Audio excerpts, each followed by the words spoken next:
मेरे जीवन की तीसरी कथा मैंने की थी छत्तीसगढ़ में। एक अनुभव सुना रहा हूं, बहुत ध्यान से सुनना।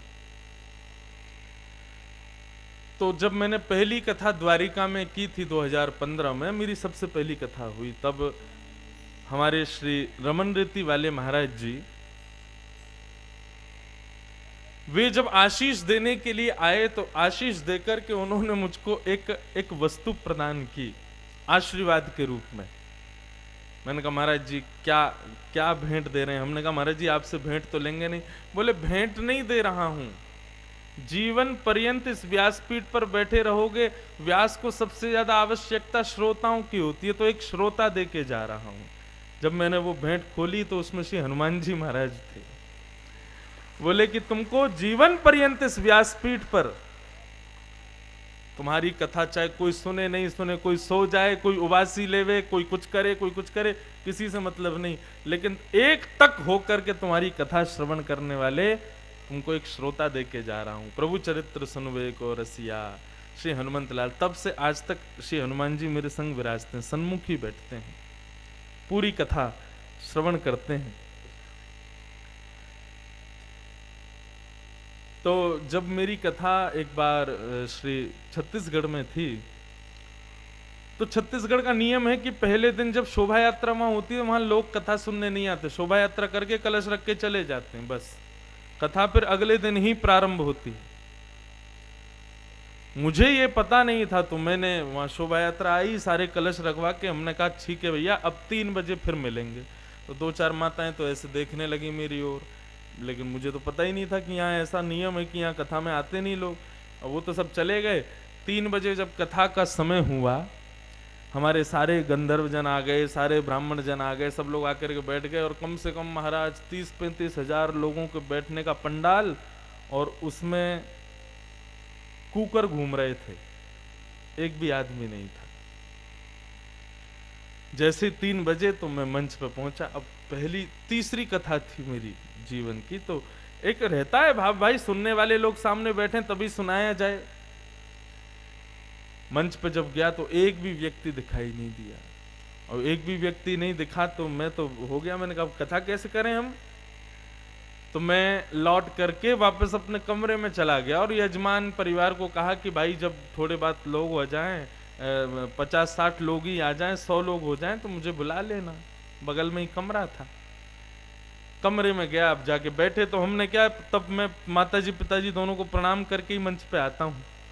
तो मैंने पिताजी महाराज को फोन किया।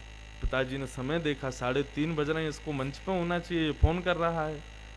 तो पिताजी ने छूटते ही पूछा तुम मंच पे नहीं गए? मैंने कहा पिताजी मंच पे तो गया था, लेकिन सुनने वाले श्रोता ही नहीं थे, एक भी नहीं आदमी आया। तो फिर मैंने कहा किसको सुनाऊं, तो वापस आ गया। तो हमारे पिताजी बोले तो वो हनुमान जी को क्यों लाद के ले जाते हो घर से, घर ही छोड़ जाया करो उनको। ये ठाकुर जी का स्वरूप, ये नारायण भगवान, हमारे पूज्य पिताजी के सदगुरुदेव भगवान पूज्य श्री गोवर्धन वाले महाराज जी, इन सब के स्वरूपों को क्यों भर के ले जाते हो बैगों में, इनको घर ही छोड़ जाया करो। मैंने कहा पिताजी आज्ञा करो। बोले कि भैया वो क्यों गए हैं तुम्हारे साथ, कथा सुनने ही तो गए। कोई सुने ना सुने, कोई उबासी लेगा, कोई सोएगा, कोई किसी भी क्रिया से कथा में बैठे, तुमको उससे क्या मतलब, कोई आवे ना आवे, तुम अपनी कथा कहने गए हो समय से, वो तो तुम्हारे सामने बैठे ना, उनको सुनाओ।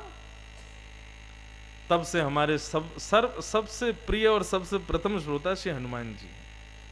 कोई सुने नहीं सुने, श्री हनुमान जी जरूर सुनते हैं। और एक बात बताऊं, ठाकुर जी की लीला के ऐसे रसिया हैं कि कोई व्यक्ति यदि बोलना भी ना जानता हो लेकिन फिर भी बोल रहा हो, हनुमान जी तब भी सुनते हैं, क्योंकि रसिक हैं, ठाकुर जी के अत्यंत कथा के प्रिय श्रोता हैं। तो बंधुओं ये श्लोक सबको याद है, थोड़ा हनुमान जी के बारे में सुनो। अतुलित बल धामम हेम शैलावदेहम। सबसे पहली बात, ऐसा नहीं है कि दास भक्ति करने वाले के पास में बहुत बल होना चाहिए। यहां पर दास भक्ति के नहीं, हम केवल श्री हनुमान जी का परिचय दे रहे हैं। हनुमान जी कैसे हैं? अतुलित बल धामम, अतुलित बलवान हैं श्री हनुमान जी महाराज। बल की कहां तक पराकाष्ठाएं बताएं। बस इतना सुन लो कि जब श्री रघुनाथ जी रावण का वध करके पुष्पक विमान में बैठ करके श्री किशोरी जी को संग लिए जब वापस लौट करके श्री अवध पधार रहे थे, तो जैसे जगह जगह पर कहीं पर्वत दिखते, कहीं शिलाखंड दिखती, कहीं वन दिखता, तो श्री राम जी सिया जी को बताते, बोले देखो यहाँ पर हम सुग्रीव से मिले थे, यहाँ पर बाली सुग्रीव का युद्ध हुआ था, यहाँ पर पंपा सरोवर है, इसमें ऐसे ऐसे लीला हुई थी, यहाँ पे ये हुआ था, यहाँ पे ये हुआ था। सब बातें श्री किशोरी जी को बताते हुए ठाकुर जी चल रहे थे विमान में। हनुमान जी नीचे बैठे थे, हाथ जोड़ करके खूब आनंद हो रहे थे। तभी हनुमान जी की एक पर्वत पर दृष्टि गई और उस पर्वत को देखते ही श्री हनुमंत लाल के नेत्र सजल हो गए। रघुनाथ जी ने जब देखा तो श्री हनुमान जी से बोले, क्यों रुदन कर रहे हो, क्यों भावुक हो गए आप? बोले भगवान क्षमा कीजिएगा, पर बहुत दिन हो गए हैं, दास की जन्मस्थली है नीचे, श्री अंजनी मैया विराजी होंगी, मेरा मन हो रहा है कि आप श्री अवध को प्रस्थान करें, तो आपकी आज्ञा हो, मैया की आज्ञा हो तो मैं अपनी मैया को प्रणाम कर लूं। बहुत दिन हो गए, दर्शन नहीं हुआ मैया का, उनको प्रणाम करके फिर मैं अवध आ जाऊंगा। रघुनाथ जी बोले, अकेले करोगे दर्शन, हमको भी कराओ दर्शन, हमको भी ले चलो। अब तो हनुमान जी नृत्य करने लगे, पुष्पक विमान को आज्ञा की, बोले यहीं उतर जाओ। पुष्पक विमान जाकर के विराजमान हुए, तभी देखा एक सुंदर सुगम गुफा है, उसमें अंजनी मैया महादेव की उपासना कर रही हैं।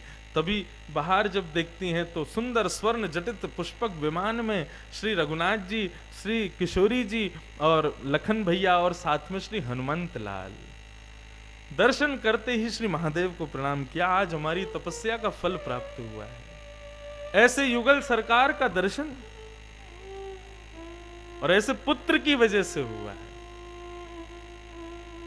सबने प्रणाम किया मैया को, हनुमान जी को हृदय से लगाया अंजनी मैया ने, प्रसादी आदि पवाई मैया ने, जो जो वहां पर उपलब्ध था, तो बैठ गए।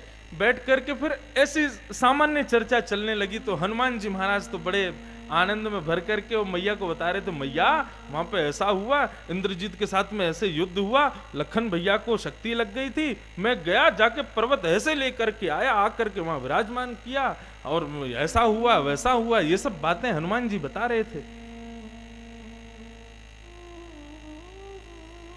रावण वध तक की कथा जब सुनाई, हनुमान जी को था कि मैया प्रसन्न होकर हृदय से लगाएगी, लेकिन अंजनी मैया बोली, हनुमान मुझे एक चीज समझ नहीं आई, तुम्हारे रहते हुए इतना सब कुछ करने की आवश्यकता क्यों पड़ी? ये राम सेतु क्यों बनाया गया? लखन जी को शक्ति क्यों लगी? कुंभकर्ण रावण को मारने के लिए ठाकुर जी को श्रम करना पड़ा। क्या मेरे हनुमान में इतना बल नहीं था कि वो जाकर के रावण की लंका को एक एक पग के प्रहार से ध्वस्त कर दे, एक मुष्टिक प्रहार से रावण के सर को धड़ से अलग कर दे? क्या हनुमान में इतना बल नहीं था? हमारे ठाकुर जी को इतना श्रम करना पड़ा। हनुमान, तुमसे ये उम्मीद नहीं थी मुझे, दास भक्ति में चूक गए तुम, अपने ठाकुर जी को श्रम करवाया। हनुमान जी का एक स्वभाव है कि कभी भी प्रत्युत्तर नहीं देते। भक्त का स्वभाव है कि वो विवादित नहीं होता, भले ही उसकी गलती नहीं है, भले ही उसका कोई अपराध नहीं है, लेकिन सामने वाला व्यक्ति कहे तो भक्त केवल शांत भाव से मुद्रा में अपनी गलती को अस्वीकार करते हुए भी, कुछ ना कहते हुए श्रवण करे। ये भक्त का स्वभाव होना चाहिए। अरे रघुनाथ जी पैदल चल करके उस निष्ठुर मार्ग से लंका गए, इसकी नौबत कैसे आई हनुमान तुम्हारे रहते हुए? तुमने बताया कि तुम गए थे और जाकर के पूरी लंका जला के आए, अपनी पीठ पर बिठा करके श्री किशोरी जी को ले आते, रावण का तुम ही वध कराते। अब बातें तो हर चीज के लिए प्रस्तुत हैं, सब कुछ कर सकते थे हनुमान जी महाराज, लेकिन क्यों नहीं किया इसको प्रतिपादित नहीं कर रहे मां के आगे। बोले मां मुझसे गलती हो गई, क्षमा कर दो मां, मुझसे गलती हो गई। लेकिन अंजनी मैया ने तो इतनी सुनाई। अब रघुनाथ जी और किशोरी जी तो थोड़े संकोच कर रहे थे, भाई माँ बेटे की बात हम बीच में क्यों बोलें, लेकिन लखनलाल जी को थोड़ा क्रोध आने लगा अंजनी मैया पे। बोले बेचारे हनुमान जी कुछ कह नहीं रहे हैं, तो ये मैया जो है लगाए उनको सुनाई जा रही हैं इतनी देर से। बोलते बोलते अंजनी मैया की जब दृष्टि पड़ी लखन जी पर, मैया समझ गई। बोले इसको संदेह हो रहा है मेरी बात पर कि मैया ऐसा क्यों बोल रही है। अंजनी मैया तुरंत उठ करके बाहर आई, सब पीछे पीछे बाहर आए। तो अंजनी मैया ने एक पर्वत के ऊपर जाकर के केवल श्री हनुमंत लाल का स्मरण किया, तो श्री अंजनी मैया के पयोधर से दुग्ध निकलने लगा। और जैसी दुग्ध की एक बूंद प्रकट होकर के उस पर्वत खंड पर गिरती है, मानो ज्वालामुखी फट उठती है, बीच में से विदीर्ण हो जाता है वो पर्वत, नष्ट हो जाता है, काले बादल आकाश में छा जाते हैं। तब अंजनी मैया आती हैं और आकर के कहती हैं, लखन जी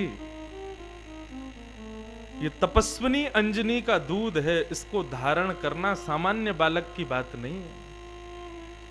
हनुमान ने इसको धारण किया है, इसलिए मैं हनुमान से प्रश्न कर रही हूं कि हनुमान इतना बलवान है कि हनुमान चाहे तो अपनी केवल एक मुष्टिक प्रहार से पूरी लंका को ध्वस्त कर सकता है, तो फिर इतनी लीला क्यों करनी पड़ी। मुझे अधिकार है बोलने का हनुमान से,